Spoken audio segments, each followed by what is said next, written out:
துங்குகின்றான் ஆராரோ.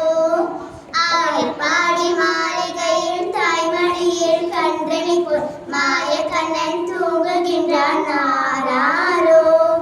பின்னலிட்ட கோபியரின் கண்ணத்திலே கண்ணமிட்டு மன்னவன் போல் லீலை செய்தான் தானேலோ. மன்னவன் போல் லீலை செய்தான் தாளேலோ. ஆயப்பாடி மாளிகையில் தாய்மடியில் கன்றனை போல் மாயக்கண்ணன் தூங்குகின்றான் தாளேலோ.